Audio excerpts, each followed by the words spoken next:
சில சூழ்நிலைகள் நம்மை அமைதியாய் மாற்றி விடுகிறது. சில சூழ்நிலைகளில் ஊமையை போல பேச முடியாமல் போய்விடுகிறது. ஆனாலும் அந்த சூழ்நிலையை மாற்றி ஆற்றி தேற்றி அரவணைக்கிறவர் கற்ற கலங்காதிருங்கள். சங்கீதம் 39:2-3 வசனத்தில், நான் மௌனமாகி ஊமையனாய் இருந்தேன், நலமானதையும் பேசாமல் அமர்ந்திருந்தேன், ஆனாலும் என் துக்கம் அதிகரித்தது, என் இருதயம் எனக்குள்ளே அனல் கொண்டது, நான் தியானிக்கையில் அக்கினி மூண்டது, அப்பொழுது என் நாவினால் விண்ணப்பம் செய்தேன். அன்புக்குரியவர்களே, தாங்க முடியாத துயரத்திலே, வேதனையின் உச்ச கட்டத்திலே தாவீது உடைந்து போய் நொறுங்கி போய் அவர் காணப்படுகிறார். என்னால பேச முடியல, என்னால எதையுமே சிந்திக்க முடியல, இந்த ஆலோசனையும் சொல்ல முடியல, கண்ணீர் விட்டு கதறுகிற சூழ்நிலையில் தான் அவருடைய உள்ளத்தின் ஆழத்திலே கர்த்தருடைய வசனத்தை தியானிக்கிறார். கர்த்தர் அவருக்கு கொடுத்த வாக்குத்தத்தங்களை நினைத்து பார்க்கிறார். அந்த வாக்குத்தத்தங்களை, அந்த வசனத்தை நினைத்து அதை தியானிக்க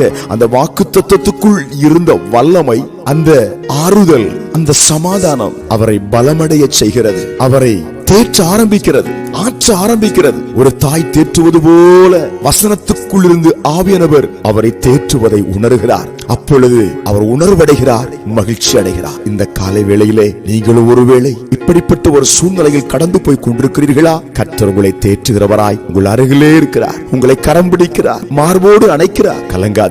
கலங்காதிருங்கள். இந்த சூழ்நிலை ஜெயமாய் மாறும். இந்த சூழ்நிலையிலே நீங்கள் முடங்கி போவதில்லை. வாய் திறப்பீர்கள், கண்களை ஏறெடுப்பீர்கள், கர்த்தரை பேசுவீர்கள், உன்னதத்தை நோக்குவீர்கள், உயர்ந்த வல்லமையை பெற்று சிறந்து வாழ்வீர்கள். ஜெபிப்போம். பரலோகத்தின் பிதாவே, இந்த காலை வேளையிலே உடைந்து போயிருக்கிற, நொறுங்கி போயிருக்கிற உம்முடைய பிள்ளைகளை தேற்றுகிறதுக்காய் ஸ்தோத்திரம். இப்பொழுதே அவர்கள் கூட இருந்து உம்முடைய கரத்தை வைத்து நடத்துவதற்காய் ஸ்தோத்திரம். இயேசுவின் நாமத்தில் ஆமென்.